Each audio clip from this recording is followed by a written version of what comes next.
तो अपने क्या पढ़ रहे थे, अपने इनवर्स फंक्शन पढ़ रहे थे। तो इनवर्स फंक्शन में अपनों ने क्या सीखा था कि इनवर्स फंक्शन क्या होता है या इनवर्स फंक्शन कैसे निकालते हैं। अब अपने क्या पढ़ेंगे, अब अपने पढ़ेंगे कि क्या हर फंक्शन का इनवर्स निकल सकता है, कि मतलब क्या है कि हर फंक्शन का इनवर्स निकाला जा सकता है।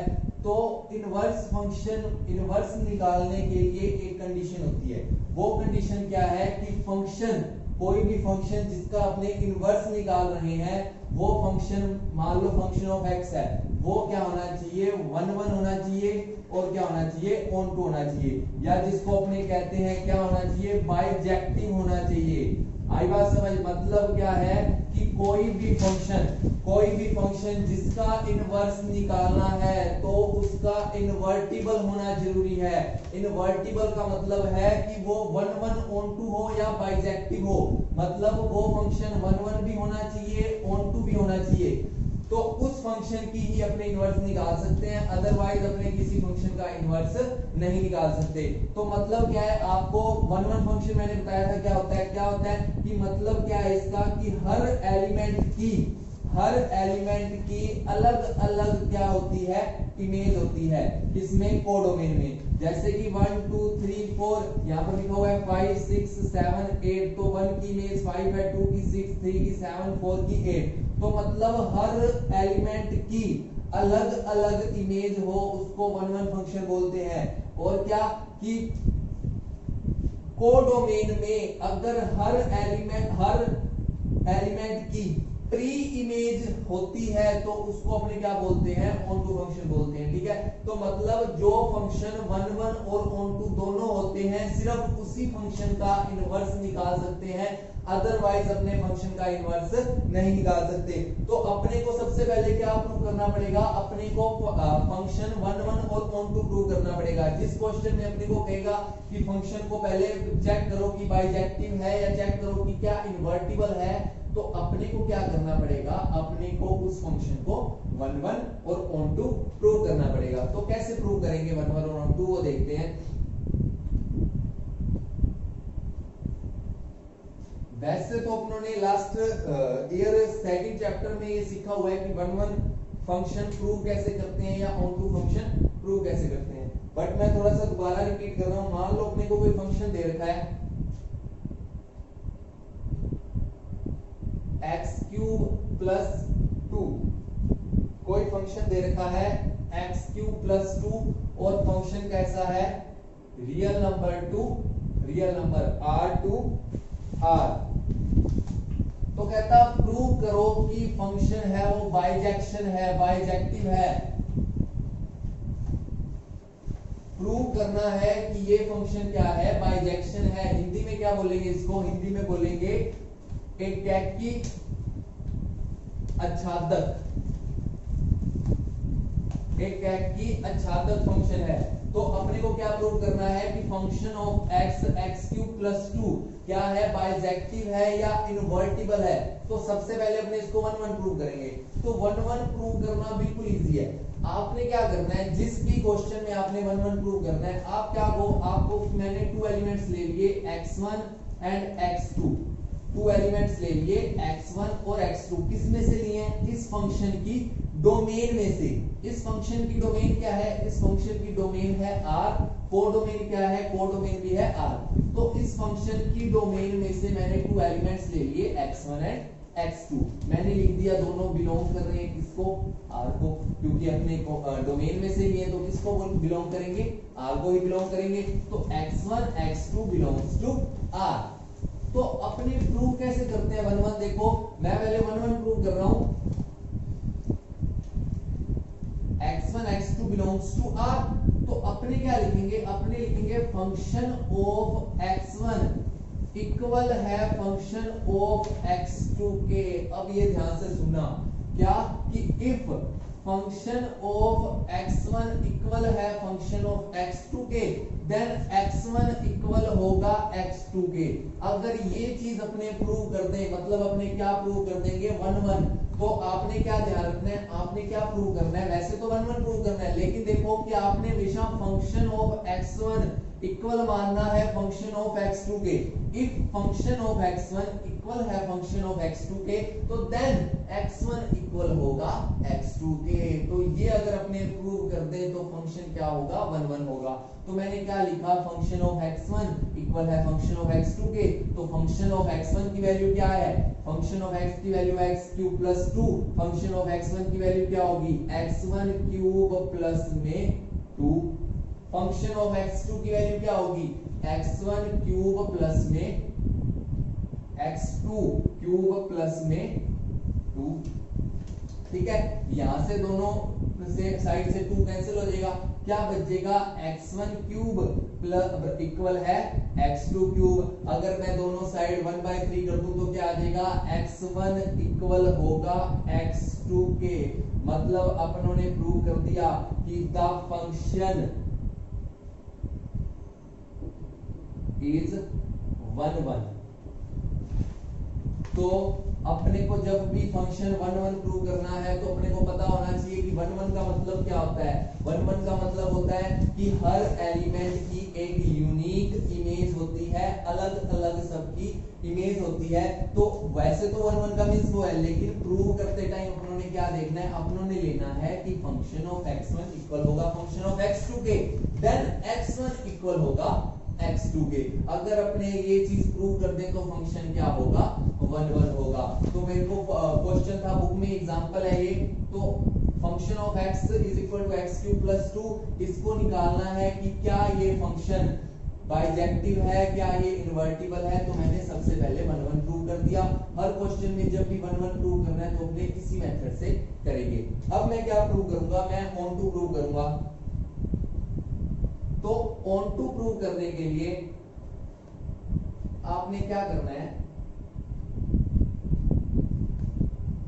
ऑन टू का मतलब क्या होता है, ऑन टू का मतलब होता है कि जो कोडोमेन में जितने भी एलिमेंट है वो किसी ना किसी की इमेज जरूर हो। मतलब डोमेन के हर एलिमेंट की इमेज ही हो कोडोमेन में, इसके अलावा कोई एलिमेंट कोडोमेन में ना हो। ऑन टू प्रूव करने के लिए अपने क्या करेंगे, एक कोडोमेन का एलिमेंट लेना है। तो कोडोमेन का मैंने एलिमेंट क्या ले लिया, कोडोमेन का एलिमेंट ले लिया y बिलोंग्स टू r। और ये r कौन सा है, ये r कौन सा है, ये कोडोमेन, ये आपने ध्यान रखना है। तो उसमें जब अपने 1 1 प्रूव कर रहे थे तो एलिमेंट कहां से ले रहे थे, एलिमेंट डोमेन से ले रहे थे। लेकिन जब अपने ऑन टू प्रूव कर रहे हैं तो एलिमेंट कहां से ले रहे हैं, कोडोमेन से ले रहे हैं। तो मैंने क्या लिख दिया y बिलोंग्स टू r, क्या है ये कोडोमेन है r, तो y कोडोमेन से बिलोंग करता है। ठीक है, अब अपने क्या चेक कर रहे हैं कि कोडोमेन का कोई भी एलिमेंट, ध्यान से सुना कि कोडोमेन का हर एलिमेंट जो भी है y है उसकी क्या है, प्री इमेज है। किसमें है प्री इमेज, डोमेन में है। देखो कैसे, मैंने लिखा y बिलोंग्स टू r। तो y बिलोंग्स टू r, इसका मतलब y है क्या, फंक्शन ऑफ x है। तो y इज इक्वल टू क्या आ गया मेरे पास x³ + 2, यही आ गया। तो मैं यहां से अगर x की वैल्यू निकालूं तो क्या होगी y - 2 की पावर 1/3। तो मैं क्या लिख दूंगा, y बिलोंग्स टू r, तो क्या आएगा y - 2 की पावर 1/3 बिलोंग्स टू r। आई बात समझ, आपने लिख दिया y belongs to r, then क्या हो जाएगा y - 2 की पावर 1/3 बिलोंग्स टू r।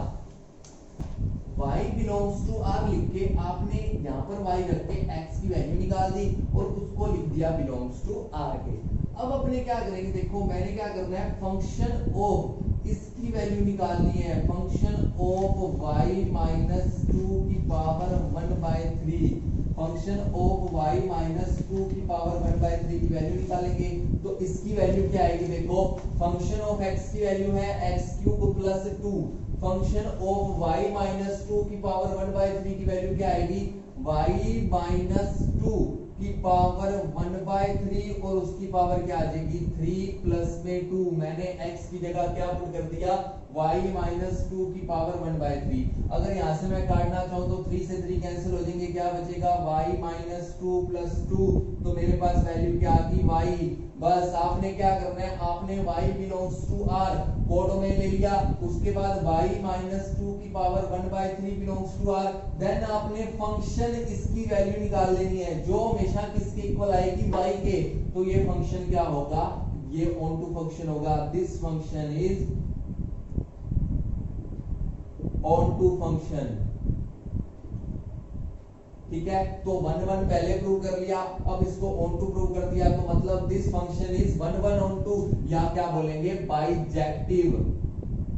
अब अगर बाइजेक्टिव फंक्शन है, बाइजेक्शन है, तो इसका अपने इनवर्स निकाल सकते हैं, ये इन्वर्टिबल होगा।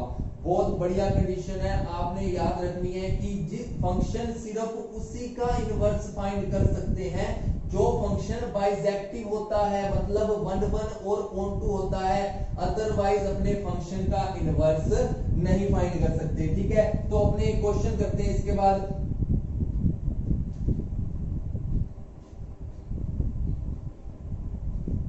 क्वेश्चन इसका लेते हैं, कहता if function r to r है, देन फंक्शन ऑफ x कैसे डिफाइन है, 2x माइनस 3 डिफाइन है, तो प्रूव करो कि ये फंक्शन क्या है, बाइजेक्टिव है, मतलब इन्वर्टिबल है, इसका इनवर्स फाइंड किया जा सकता है, और वो प्रूव करके अपने प्रूव कर दो f इनवर्स निकालना है। तो मेरी बात सुनो, आपको उसने क्या ही दिया, आप अपने को चेक करने की भी जरूरत नहीं है कि फंक्शन बाइजेक्टिव है कि नहीं, आपको उसने क्या ही दिया कि प्रूव करो, तो प्रूव करो, तो अपने को सिर्फ प्रूव करना है कि ये फंक्शन बाइजेक्टिव है, और बाइजेक्टिव प्रूव करके इसका f इनवर्स निकालना है। तो f इनवर्स निकालना बिल्कुल इजी है, मैंने आपको लास्ट क्लास में बताया था। अब अपने इसको बाइजेक्टिव प्रूव करेंगे, तो बाइजेक्टिव प्रूव करने के लिए मैं इसको सबसे पहले 1 1 प्रूव करूंगा। तो वो जब फंक्शन 1 1 प्रूव करने लगेंगे तो अपने को क्या पता होना चाहिए, मैंने 1 1 प्रूव करने के लिए एक कंडीशन बताई थी, क्या बताई थी कि फंक्शन ऑफ x1 इक्वल हो फंक्शन ऑफ x2 के। If function of x1 equal हो फंक्शन ऑफ x2 के, देन x1 इक्वल होगा x2 के। तो मैंने क्या लिख दिया, मैंने लिखा कि x1 and x2 belongs to r, कि मैंने 2 एलिमेंट्स ले लिए x1 एंड x2। कहां से लिए एलिमेंट्स, ये r कौन सा है, डोमेन, डोमेन से 2 एलिमेंट्स लिए हैं x1 एंड x2, ठीक है। ये 2 elements belong to r, then function of x1 equal to function of x2।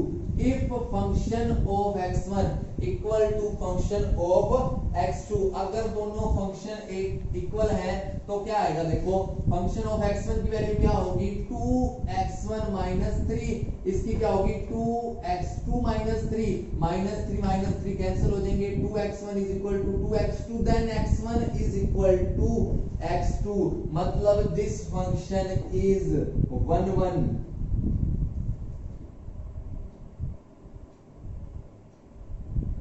Because the every element of its domain have a unique image, ठीक है।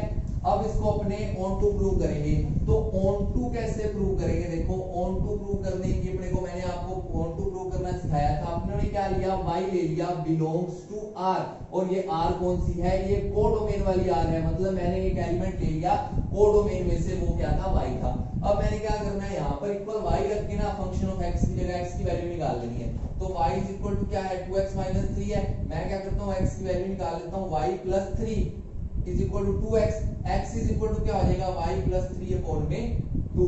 तो मैं यहाँ वैल्यू सीधा पुट कर देता हूँ, y बिलोंग्स टू r है, तो क्या होगा y प्लस 3 अपॉन 2 भी बिलोंग होगा r के, ठीक है। तो y प्लस 3 अपॉन 2 बिलोंग कर रहा है r के, तो मैं क्या निकालूं, मैं निकालूं function of y plus 3 upon 2 निकालूं। तो function of y plus 3 upon 2 का मतलब क्या है कि इस x की जगह क्या पुट कर दो, y प्लस 3 अपॉन 2 पुट कर दो, तो 2 इंटू y प्लस 3 अपॉन में 2 माइनस का 3, तो क्या आ गया y प्लस 3 माइनस 3, तो अपने पास क्या आ गया y। तो जो भी अपनों ने फंक्शन निकालना है वो किसके इक्वल आना चाहिए, चाहिए था y के, मतलब this function is also onto. अगर 1 भी है, ऑन टू भी है, तो ये फंक्शन क्या होगा, बाइजेक्टिव होगा। अब इसका f इनवर्स निकाल सकते हैं, अपने पहले बाइजेक्टिव प्रूव कर दिया, अब इनवर्स निकाल सकते हैं इसका, ठीक है। तो इनवर्स मैंने आपको बताया था कैसे निकलता है। तो आपने क्या करना है, सबसे पहले इस फंक्शन ऑफ x को लेट कर लेना है किसके इक्वल, y के इक्वल। तो फंक्शन ऑफ x को लेट किया y के इक्वल, तो y इज इक्वल टू क्या आ गया, 2x माइनस 3। तो y is equal to 2x minus 3 है, तो x की वैल्यू यहां से मैं फाइंड कर लूं, क्या आएगी y प्लस 3 और x बराबर क्या आ जाएगा, y प्लस 3 अपॉन में 2। तो फंक्शन ऑफ x की वैल्यू आ गई y प्लस 3 अपॉन में 2। तो फंक्शन f इनवर्स क्या आ गया मेरे पास, f इनवर्स आ गया y प्लस 3 अपॉन में 2, ठीक है। इस हिसाब से अपने किसी भी क्वेश्चन का इनवर्स फाइंड कर सकते हैं। तो इसके बाद अपने अगली क्लास में इसकी कुछ थ्योरम भी ट्राई करेंगे और कुछ इसके बारे में और सीखेंगे।